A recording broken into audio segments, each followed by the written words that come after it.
We have the news just in from the newsroom where India's aggressive narrative crumbles on the global stage. It is out and loud in front of the global stage that India is resorting to nefarious designs, the disinformation campaign, and it is resorting to disinformation, trying to malign the image of Pakistan, and it is trying to divert the attention of the world from its own incompetencies. The India's aggressive warmongering narrative has been crumbled in front of the global stage. It is out and loud in front of the world, not just in Pakistan, but whole of the world.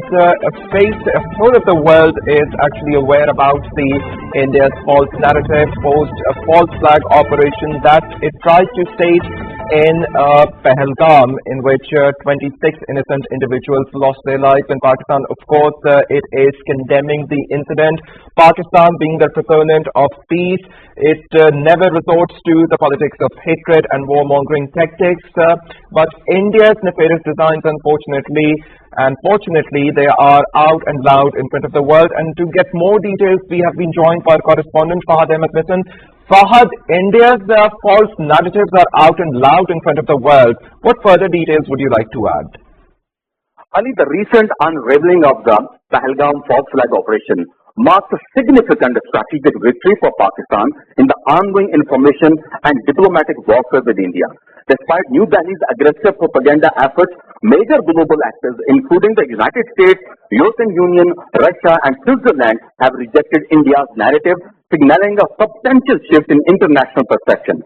What stands out strategically is Pakistan's proactive diplomatic engagement. Now, India is facing increasing diplomatic isolation on the international stage following its alleged false flag operation in Pahalgam, as several major powers urged New Delhi to resolve tensions with Pakistan through dialogue. And according to diplomatic sources, despite sustained efforts, India has failed to secure international backing for its aggressive narrative following the Pahalgam incident. The global community, including key powers such as the United States, European Union, Russia, has advised India to engage in dialogue with Pakistan to settle all outstanding disputes. Russia's foreign minister reportedly urged New Delhi to resolve all bilateral issues with Islamabad through peaceful negotiation, a stance echoed earlier by both the US and the EU as well.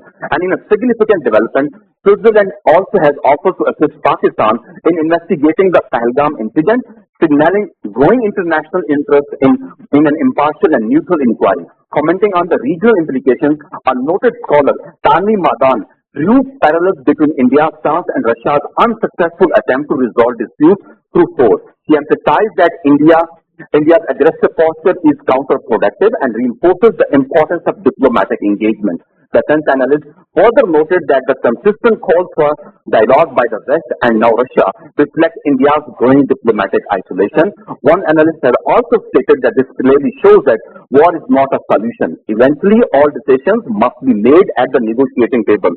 Experts also warned that any attempt by India to act on its aggressive rhetoric would be met with a resolute and a befitting response from Pakistan, reaffirming Islamabad's commitment to safeguarding national sovereignty while advocating for peace. The evolving diplomatic dynamics suggests a turning tide, with international community increasingly rejecting escalatory narratives and supporting a peaceful, negotiated resolution to South Asia's long-standing tensions. Ali.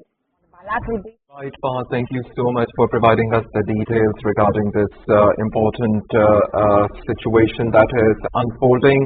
As we are aware that the India's tactics, the warmongering tactics, its nefarious designs are out and loud in front of the world.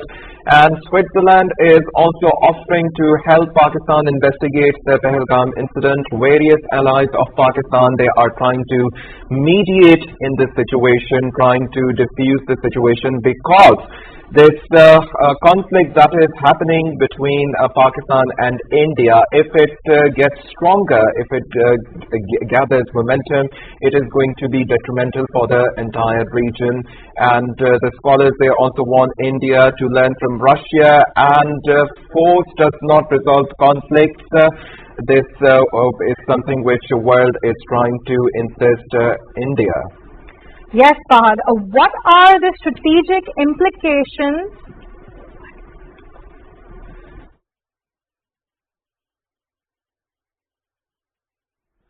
Also, the stronger and saner voices in India have blasted the fascist Modi regime. The Indian youth, they are criticizing the Modi government. They are saying that the Modi government is trying to sabotage the peace of the region.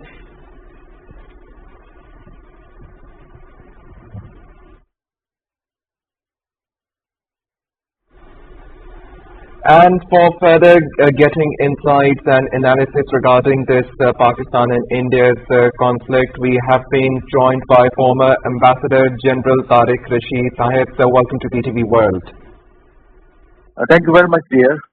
Right, of course, we see that there are important developments that are taking place every day regarding this Pakistan and India's conflict, and Pakistan is making an important move as Deputy Prime Minister Ishaq Dar is asking the permanent envoy to arrange the session at the United Nations Security Council. So, what are your sentiments in this regard? I think this is a very right step, and that we should go to Security Council, as Pakistan is also one of the 15 members of the United Nations Security Council, and it's a very serious security matter. India is trying to undermine the sovereignty and security of Pakistan, and I would like to say that this Pahalgam incident, today is the 13th day since this incident has happened, and India has not been able to advance or give any proof to Pakistan, not only to Pakistan but to the entire world.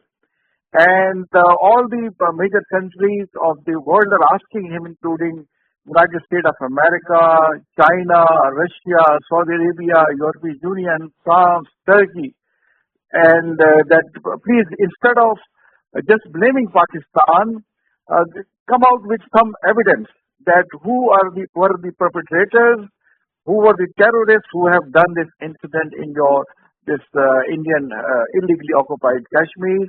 And instead of just putting blame, you need to come out with some evidence, some concrete proof.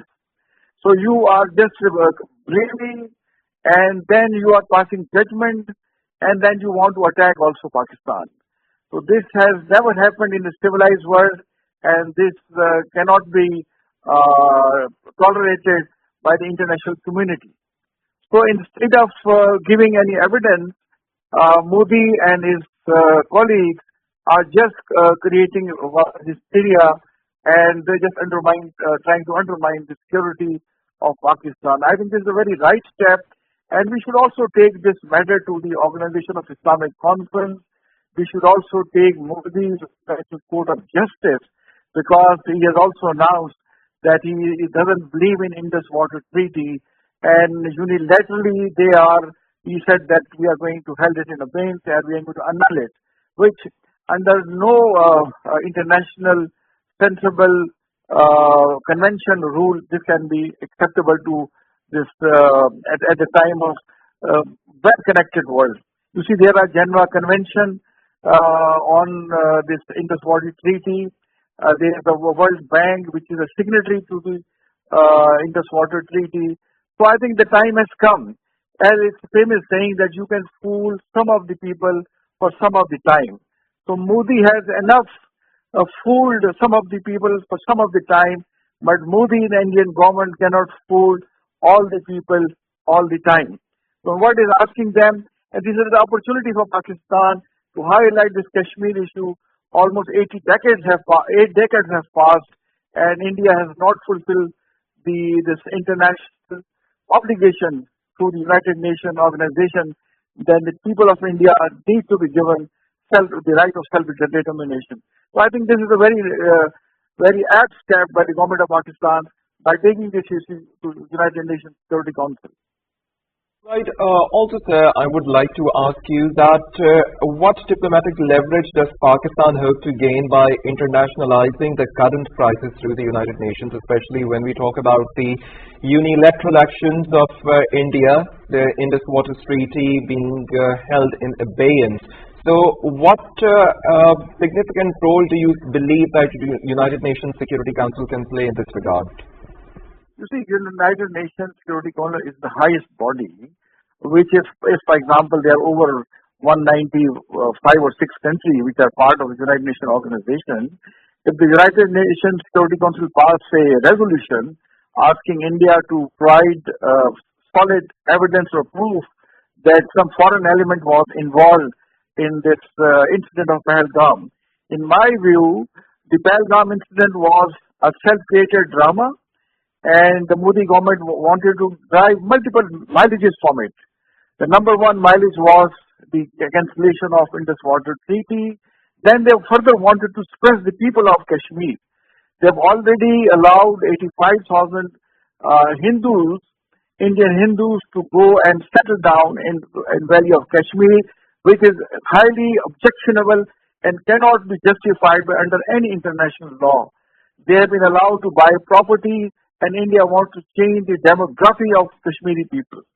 Kashmir is a Muslim majority population area, so by annulling and this Article 370 and 35A, they want to change the demographic picture of Kashmir.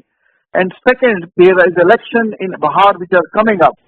So Modi always creates such kind of drama, the Pakistan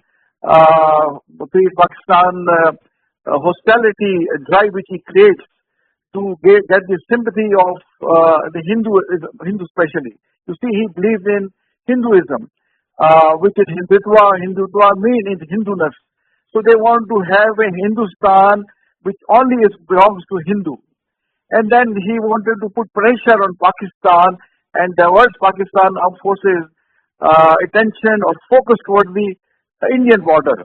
And then simultaneously he wanted to increase his help to the anti-Pakistan element, which are the BLAs and Tehreek-e-Taliban, to infiltrate their people in big numbers to carry out terrorism activity in Pakistan. So as you know that after the Pahalgam incident, in next about 3 days, they had infiltrated a big number of Khawarijis and anti-Pakistan elements from our porous border. But the Pakistan armed forces, which have been regarded one of the best armed forces of the world, they killed just in 2 days over 70 Khawarijis they have been killed. So that is the enormity of challenges they have posed in shape of these terror activities inside Pakistan. But Alhamdulillah, this has also provided us a chance to get united. All political parties have got together and they are standing firm behind the Pakistan armed forces, and Pakistan armed forces at the moment are fully backed by the people of Pakistan. And Pakistan's deterrence, whether conventional or unconventional, its credibility is established in the world. So Pakistan has stated very clearly that our total response is on the defensive nature. We will never attack India. But if India tries to attack Pakistan or undermine our solidarity, sovereignty, our response will be one step higher than the Indian response. And our response will be swift, prompt, and very lethal. And India will keep repenting for the rest of their life, Indians, that they had dared to attack Pakistan.